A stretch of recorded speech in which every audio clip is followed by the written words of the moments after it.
Mathewsons auction more than 700 classic cars, bikes and trucks every month. Beautiful bit of kit. This car is going to last forever.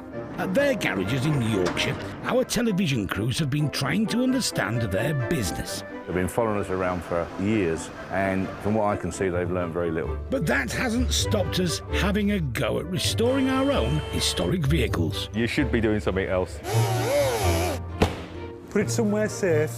I'm up for the challenge, I think. Wow, there's not much of that left, is there? It's been a massive headache. So far, though, we've been pleased with the results. Looks really well, doesn't it? It's very good. This is the best one that I've seen. Absolutely brilliant. But it's a nightmare balancing the books when we come to sell them again. We've spent just over 40 grand. Dear, oh dear, oh dear, oh dear. £22,000. You're going to blow money. But, all credit to you, you're saving another vehicle. You're performing a public service, really, and it's the only way you can look at it. Is there any possibility of us making any money restoring classic vehicles? Yes, but not that lightly. Oh, man.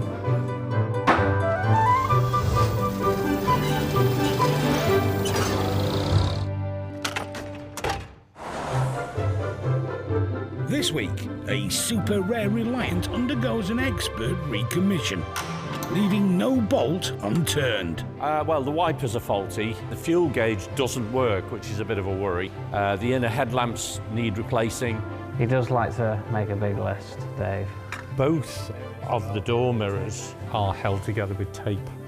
That wasn't standard then? No. And we snap up the superbike that broke every rule. Shame ours doesn't even run. Well, it's bone dry. That's not had fuel in it for a while. It's one of them. It might be you put petrol in it and it goes. Who knows? Let's have a look.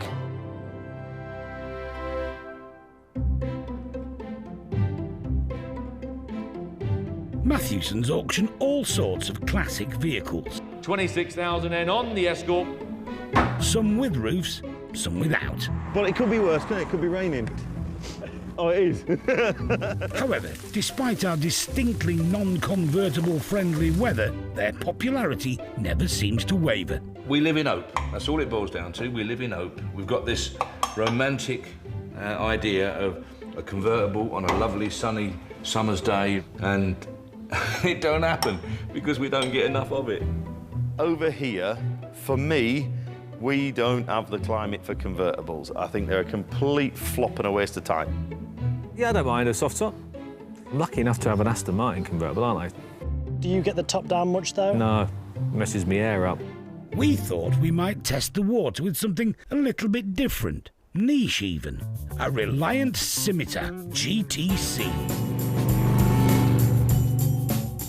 Reliant began making three-wheelers in the old bus depot in Faisley, Staffordshire in the 1930s, before turning their attention to making cars out of fiberglass and branching out into sports cars. The headline act being the Scimitar. The first Scimitar was based on the Daimler Dart, but success came with the GT Estate. A shooting brake that was expensive enough to have celebrity style, made sense to those who like to spend their money wisely, and of course, had the royal seal of approval. There weren't many genuine four-seat convertibles around in the 80s, and the GTC should have stolen the show. At 11 grand, it didn't sell enough. The ailing Reliant went down, and Tamworth lost its classic car company in 1986.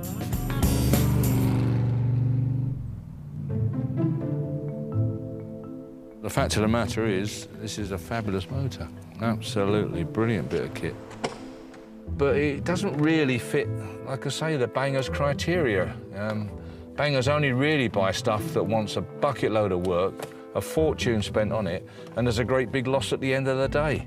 Whereas this one, you don't want that, you see. If you were to buy it, it would be the best car you've ever bought, put it that way. It's a mystery why the cost of a Scimitar hasn't risen like some other classic cars. But word on the street is that prices are rising, and fast, so we need to make a move. There we are, the convertible Reliant Scimitar. What do you think? Good value for money, these. Fantastic value for money. Dave says it's good value for money. I hope so. We'll see.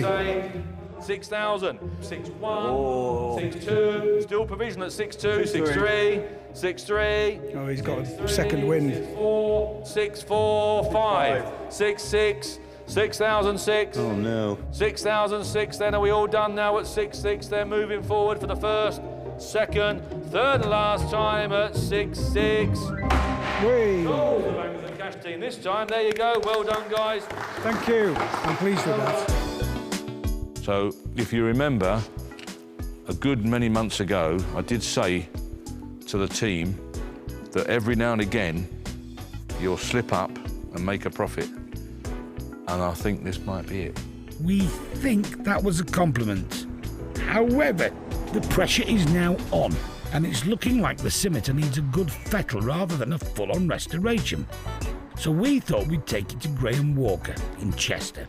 He and his team have been working on Scimitars for more than 40 years. Yeah, I went to an auction in Leeds and there was a white Scimitar GTE there and I just fell in love with it. I thought, what a stunning car. And it's just snowballed since then. The garage is now the largest Scimitar specialist in the world, with a stockroom full of parts. Graham's right-hand man, Dave Jones, will be looking after our car. Dave's been with me for 40-odd years. He says he's retired, but he's not. He's semi-retired. But he just keeps turning up. He just turns up every other day. In his very own Scimitar GTC. The car has now done 337,000 miles. Sorry, how many?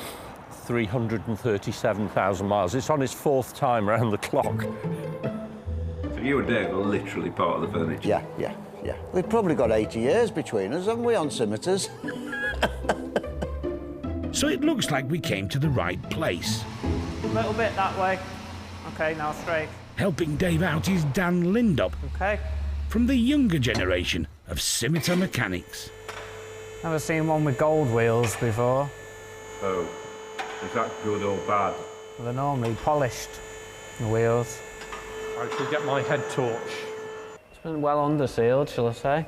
Obviously, Scimitar fiberglass, but not the case underneath. No, the chassis is steel. Later on, they did galvanise them, and those are the ones that last, but... But ours isn't? Ours isn't, no. It's too early for that. It does seem to have a fair bit of rust, but everything I'm checking so far... It's falling off, as far as I can see. Yeah, falling off, but the main part of it's still solid, so that's good. How old are you? 35. So, I mean, at 35, shouldn't you be trying to fit nitrous to coursers rather than fiddling around with them? No, my day of that's gone. I prefer the classics now.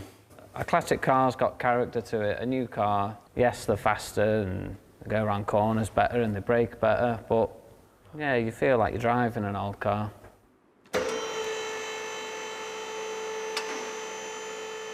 Right, we better have a look on the outside then. Yeah. Right. Anything obvious? Yes. Now it's down at... Oh. There's a few things. Yes. What?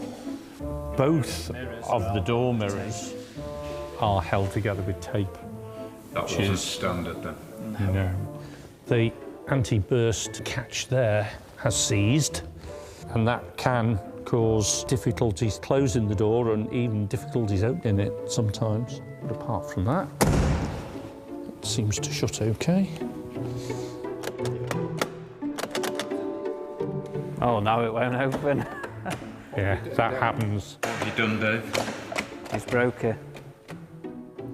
I did it to test whether it would do that. Yeah. That can happen. It can.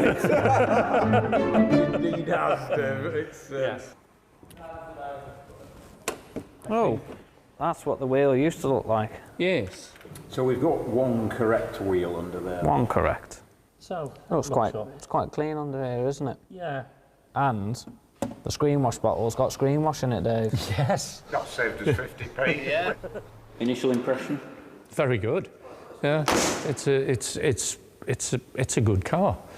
I haven't driven it yet, so I need to drive it. I can tell an awful lot more from driving these than just looking at them.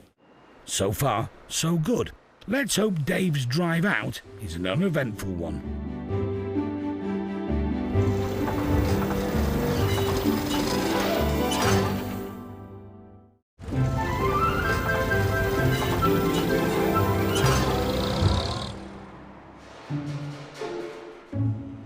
Our 1981 Reliant Scimitar GTC is now in the capable hands of Dan Lindop and Dave Jones. Dan does the spanners, I do the wires and the fiddly bits. As promised, Dave has been out for a drive and he has a list. Well, the wipers are faulty, the screen wash jets need setting, the diaphragm in the driver's seat is broken, so you sit really, really low. That needs changing. The fuel gauge doesn't work, which is a bit of a worry. The cooling fan comes on much too soon according to the temperature gauge, so that needs attention. The horn only works on one. Safe to assume this is going to get a lot worse before it gets better. Dan, what are you struggling with today? Just trying to get the caliper off. I think one of the pistons might be seized ever so slightly, but it's coming. And this is purely to get at it, to rebush it? Yeah, rebush it, new trunnions. The trunnion allows the front wheel to rotate with the steering. The bushers are small protective cushions that absorb shocks caused by bumps in the road. Both are part of the suspension, which on closer inspection needs a full service. Strip it all down one by one and inspect everything properly then. Make sure everything's all right.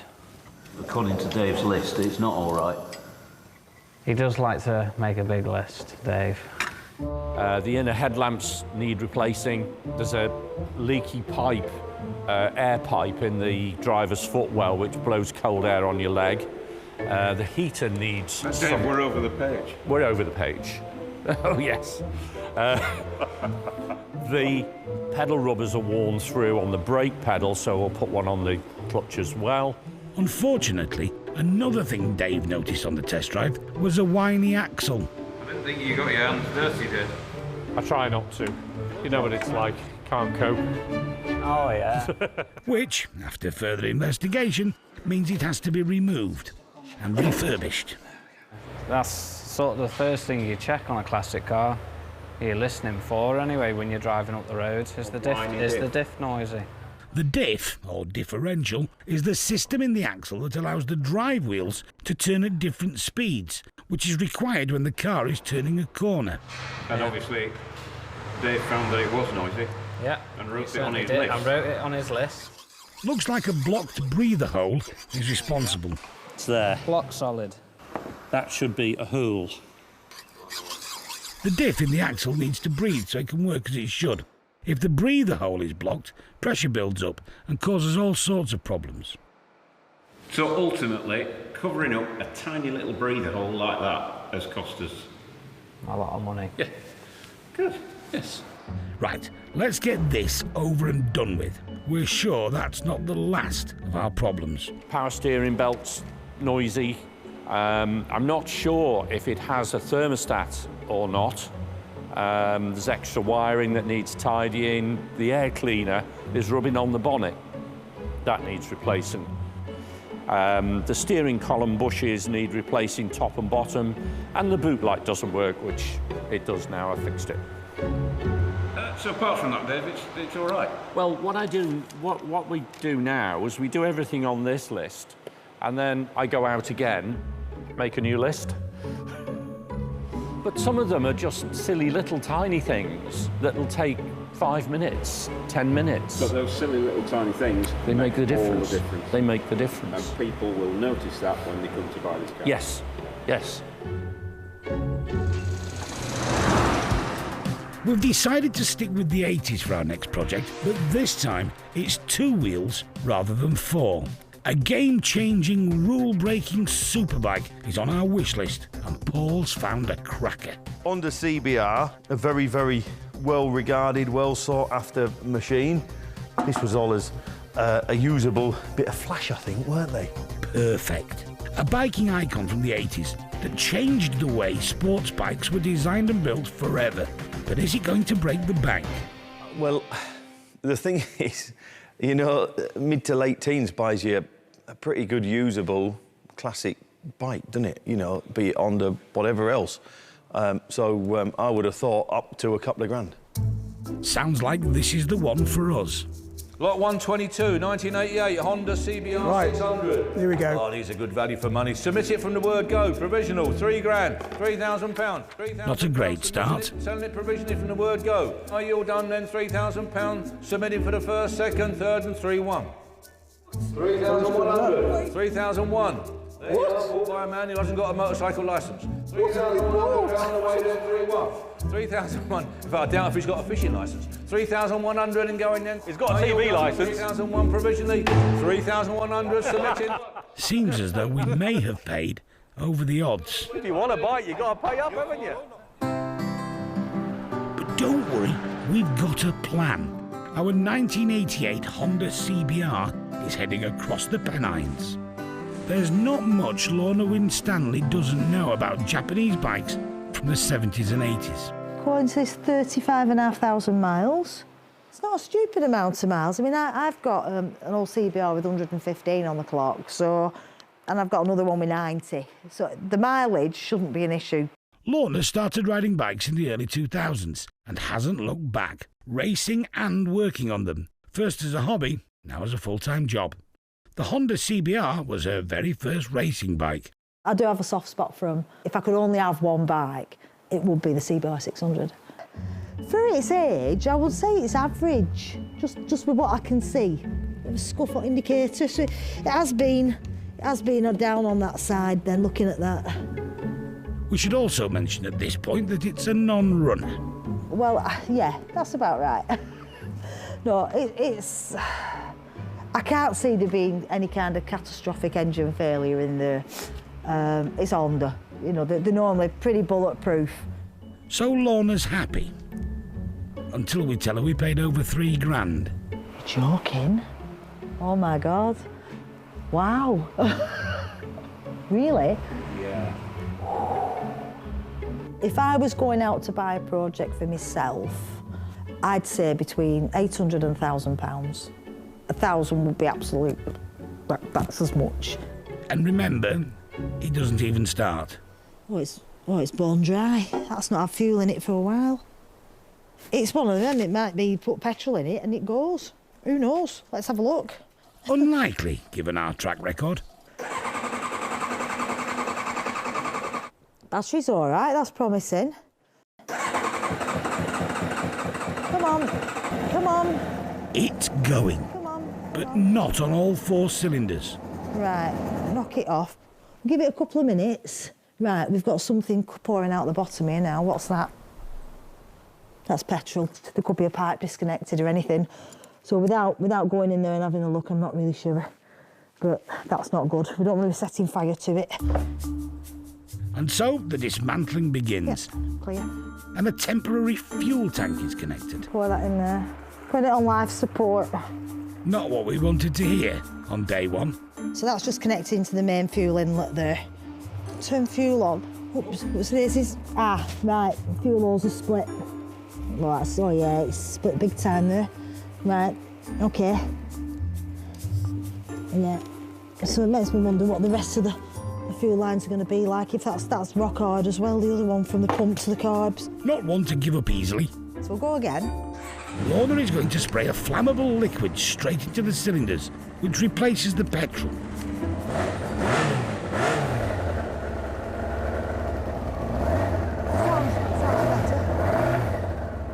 So a lot of the time, just some fresh petrol and literally just a little bit of a rev can do the job. So yeah, it's looking promising. It's looking promising.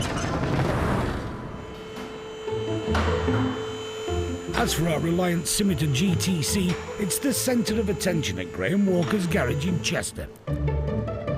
Dave and Dan are working through a detailed list of jobs.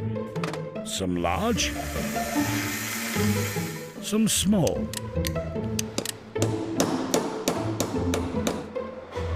You all right up there? Say again? You all right up there? Oh, yes. Yeah. What are you doing? Taking the driver's seat out. I don't know about you, Dan, but I think it's a good time to have a break and a cup of tea. Yeah, oh, come on then, Willie. You'll be all right up there, Dave. I can drop things on your head from here. There we are. That is the offending bit. That is supposed to be fastened to those for the seat buttons, and that is supposed to be attached to that bit. I've got a new one over there, I'll show you. The seat diaphragm has finally given up after supporting drivers' backsides for nearly half a century. That's what it's supposed to look like. And on that one, it's torn down here. We had to have those remade. They're not cheap. When you say not cheap? £57. Plus VAT? Yes. Are you adding to the list, Dave? Yes, I've just remembered something that's just popped into my head. The Velcro that fastens the hood around the B-pillars, the furry bit is defunct. Have we actually ticked anything off? Fix the door latch that you broke last time. I know I haven't. I haven't fixed it yet. Actually, I don't think he wrote it down. I didn't break it. It was the anti-burst catch. So the lift's getting longer? Yeah. Done.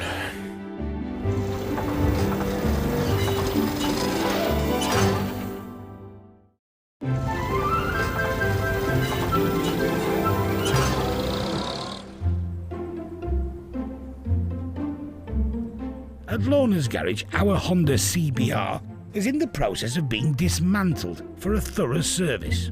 We've already got the tank and everything off, so next job, we're going to get these lower fairings off. I'm going to take the exhaust off. These are quite manky. We'll get these off, get these polished up. But before all that happens, the brakes are stuck. Proper tight, that. Never been serviced in a million years, that bugger. It's coming. It supposedly had a brake service. There's new pads in there, but there's not a lot of movement in the pistons behind the pads, so everything's going to have to come apart, and I would be inclined to bleed everything through, put some new fluid in as well.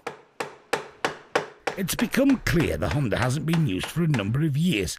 Everything has ceased, and one job leads inevitably to another, usually involving a hammer. Normally you can just give them a wiggle with your hands and pull them off if they're working right, but you got it. Give that a tap. There she goes. Yeah, a bit manky. All I do is pop that under the seal. They don't look bad, but there's obviously an issue. Otherwise the brakes wouldn't have been stuck on like they were. Now, I don't know if you can see, but in the back of that, the little top groove, you can just see it's not smooth, just a little bit of roughness. That'll be enough to just push the seal against the piston and stop it working properly. So, new seal kit required. Next up, an oil change. But the aftermarket exhaust system is causing a problem. How silly is that to have an exhaust system that it's just catching on the edge? We might just be able to get it. No, we're not. Right, so the exhaust's going to have to come off to change the oil. Right, OK, fine. So the exhaust is covering up the sump plug, which means Lorna can't change the oil without taking the whole thing off. You're kind of sacrificing performance for practicality when you put a race system on sometimes. Ironically, the exhaust was designed to be removed quickly at the side of a racetrack. No, it's not budging. But due to our Honda's inactivity over the last few years, that's not happening today. They're looking at the performance and the flow of the pipe, but they don't look at simple stuff like, well, what happens if I want to change the oil?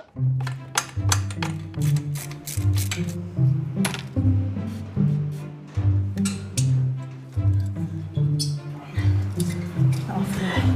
I can give this a bit of a wiggle now, and it should drop out. Like that. With a normal exhaust system fitted to this bike, dropping the oil should be this simple. That's what we should have been able to do right at the start. And that bike has not had an oil change recently. As a whole, it's pretty tidy. I think once you get all the dirt off it, you'll see actually how good it is. It's just been neglected a little bit. It's a shame. Good service, bit of TLC, a good wash. It's like Sunday bath, isn't it? Make sure you do behind your ears.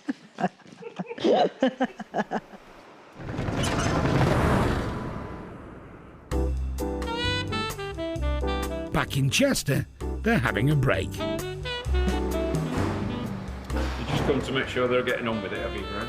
Of course, they're still drinking coffee and things like that. It's like the council. I didn't get one yesterday. I was here all day. They went out, they got lunch. Well, you know where the kitchen is. You know how to make I didn't have coffee. time. I was too busy. I was too busy. I was waiting for you to make one. Is it always like this, Graham? Oh, always, always. If you ask him the time, he'll tell you how the watches works. That's because I know. I noticed, chaps, that you've been shopping. Shopping? And in your trolley, you have an axle. Oh. No, like it's actually... no, it's yours. It's come back. It's all refreshed. It's, yeah. Refreshed, refurbished and ready to go. Go on, I've got it. The back axle now just needs to be fitted. Needs the bracket widening.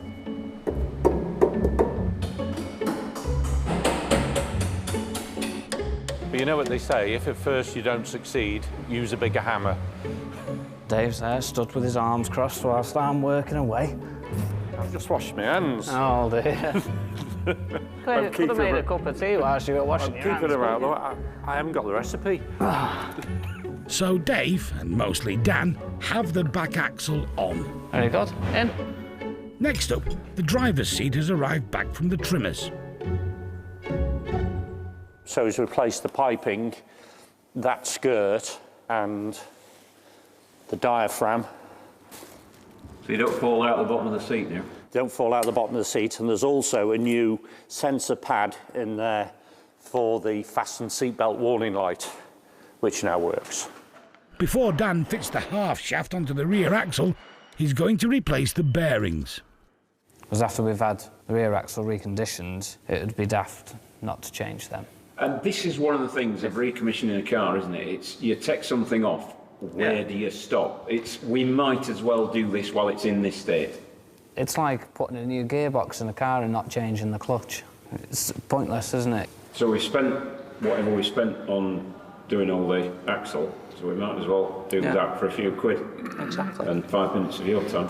However, it's not a straightforward job. A 30-ton press is required. It will make the loudest bang you've ever heard. I don't like doing them. And how many have we got to do? Just the two. While you're doing that, I'll vacuum Disappear. No. I'll vacuum the floor where the seat, and we'll put the seat back in then. So while Dan's going to exert 30 tons of pressure on our half shaft, I'm going to do the important bits. Right. How much of that 30 tons might we need? Probably near enough all of it. Do I need to stand further back? No.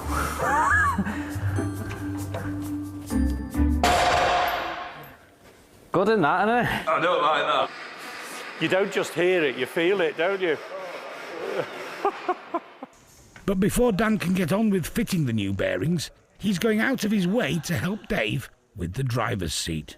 Dan's just trying to connect some wires at the moment. It takes a while. There's two of them. As I was pushing it, it went out that way, and then I brought it back the other way. It's like... Would you like me to have a look? No, it's all right. It's done. Oh, OK. You have confidence? I have confidence. All right, then. There's not a huge amount left to do, really. The heater blower, I think, is still only on 1 speed, so that needs looking at. Of those windows, the electric window switches, they need seatbelts want defuzzing. Get the wheels polished. We need to see if we can fit that K&N air filter. Yeah, get them there. Very good. Music to our accountant's ears.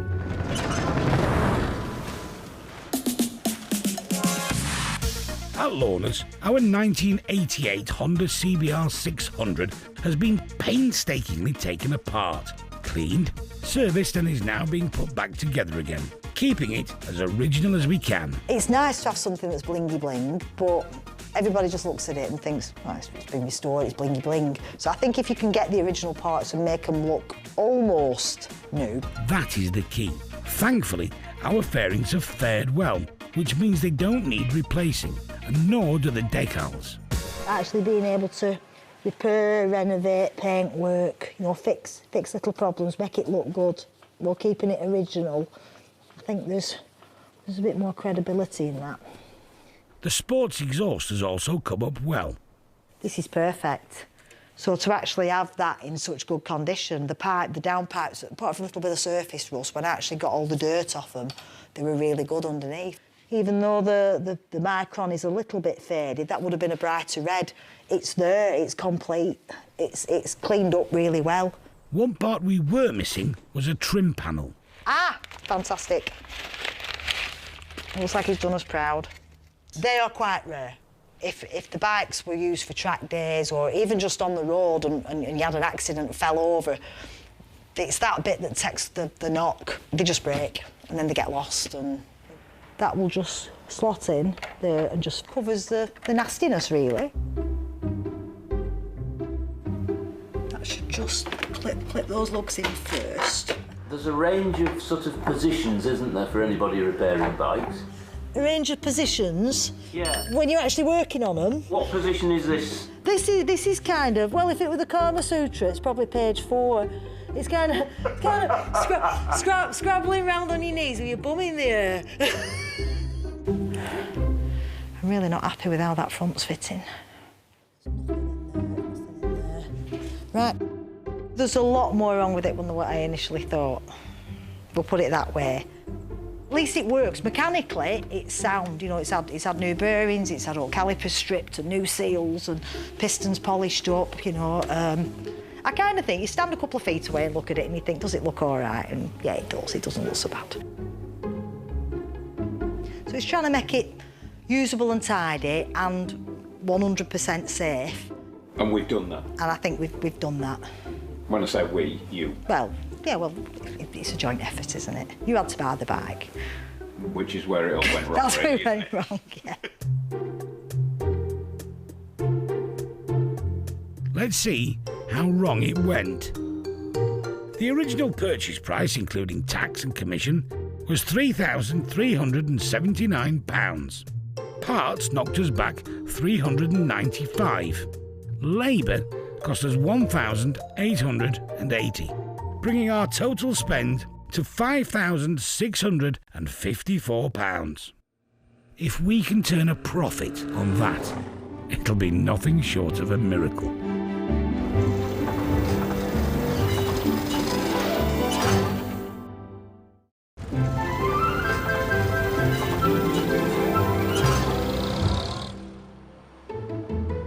Just north of Chester, Dave has taken our gold Scimitar wheels to be returned back to their original shiny silver finish.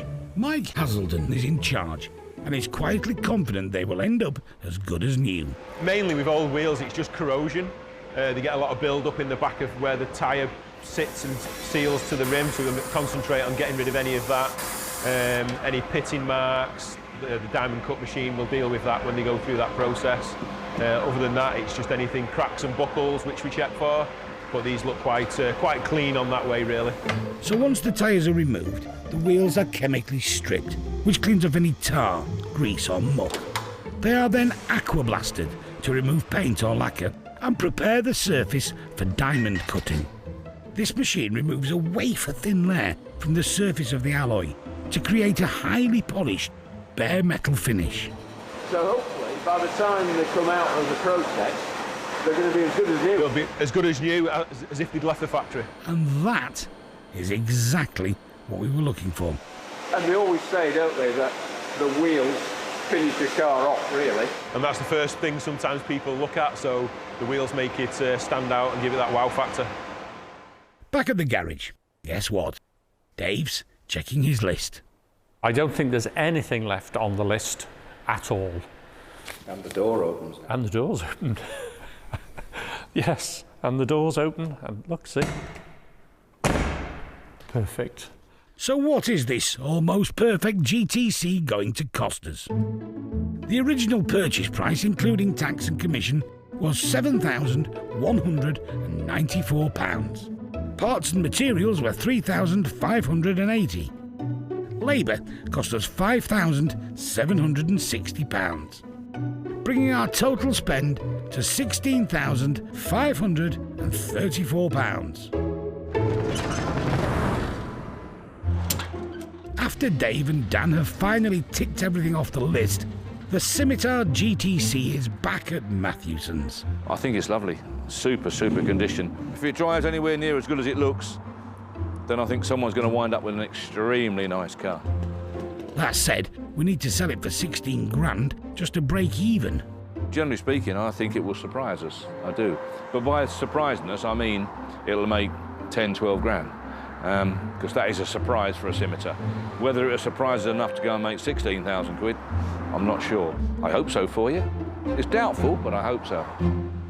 Maybe a drive out with the top down might boost our prospects. It is a driver's car, that's what I've always felt. That they just go, they're dying to go, they're keen to please, eager to perform. It's exactly what they do. Oh, I fancied it the first time I saw it. One of them cars I buy from 20 feet away. I know I keep on about it and people don't quite understand what I'm talking about a lot of the time, but if a car's right, you buy it from 20 feet away. But I'll tell you something, they don't get any better the closer you look at them. Smooth as silk. What a four-seater tourer. Let's hope there's some like-minded buyers at the auction. Now then, this is a proper car. It is. Lot number 370 is the 1981 Reliant Scimitar GTC. What a lovely machine this is. Dave's here to oversee proceedings. £11,000. 11 already. That's good. Oh, we're off. 11,500. 11,500. 11,500 at 11,750. At £12,000 bid. At 12 and a quarter. 12,250. 12,500. 12,500. At 12,750, 13,000. At £13,000. Come on, Derek, get your hand up. 13,004 and 5, 13,500 and 6. It's doing well. 13,600. Knowing them as I do, I'd give 15 for this myself. Can I say I drove it on Monday, filming, drone and everything like that? Beautiful car to drive. 14's just gone on the net. At 14, 1's just gone on the net. 14, 1's gone. This is good, you know. We've saved a really good example of this car. 14.2 has just gone, it's just clicked on there. Is it out? 14,002? It's going, is it? It's going. It's going. Mate. It's going. Been told to sell it, ladies and gentlemen. It's been told it's got to go at 14,200. At £14,200 bid. Are we all done then? 14,002. The hammer's coming down. Sold at 14.2. Well done, guys. You know, that's pretty decent. Everyone wins out of that. Somebody has got a bargain there. £14,200. Not quite broken even, but an incredibly good price. I've just checked the national results on Scimitars over the last 5 years, and the highest price achieved for a GTC up to now is just 10. I knew today we would set a world auction record for a GTC Scimitar. I knew we would. A guy who can't do the work himself, he's got himself a blooming good buy, a blooming good car at a sensible price.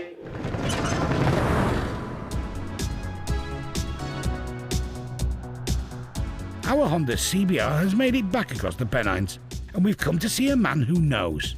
And he should know. He's got one.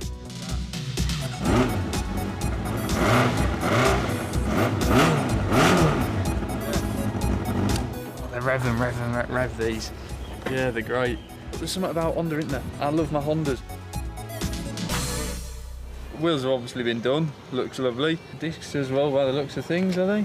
Front and back calipers. Yeah, calipers are all new. Looks a lot of bike. Yeah, they sound lovely. They go real well when they're on song. Mine's the same. Like as soon as you get up in the revs, all of a sudden it sort of goes again. You've made a lovely job. You could still tinker about, couldn't you, and clean the life out of it a bit more, but I think that's about where you're going to take it. No point taking it any further, otherwise you'd be scared to use it. I suppose it's down to the Honda enthusiast who is on the lookout for one of these and who wants one of these is why it'll do its money. What is its money? So I think it'll start with a 3. I think it will. I'd like to think it'll start with a 3. And it's quite a lot of bike for 3 grand, isn't it? You certainly won't get your money back, will you? But someone's in for a good deal, aren't they? 452, guys. Honda CBR 600.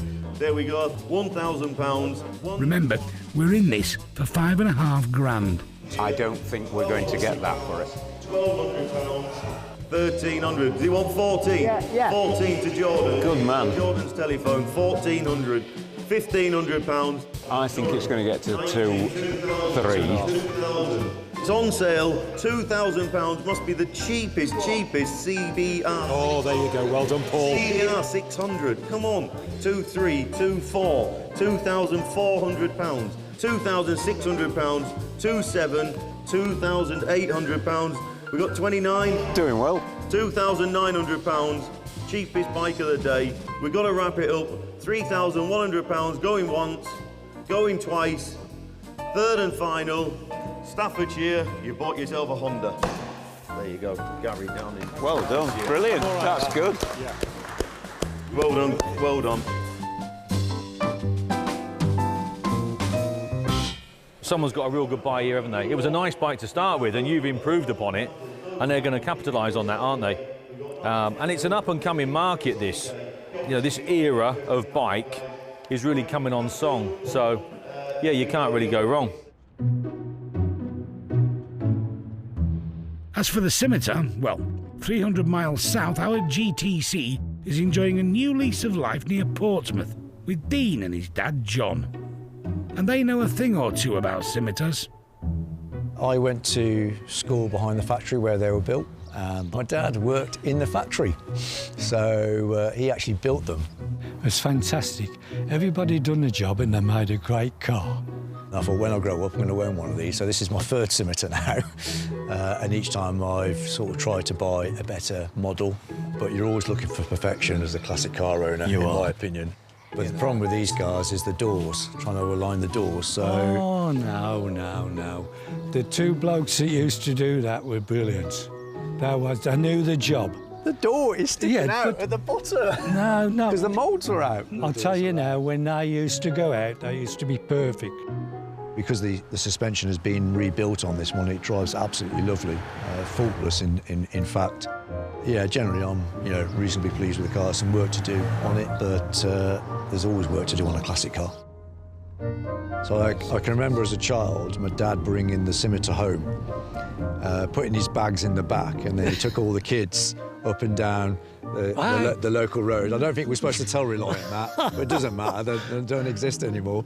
But he put all the kids in the back of the car and we went up and down the road, sat in this SE5, I think it was. Yes. And then Dad drove it all the way down to London and put it on display at Earl's Court Motor Show.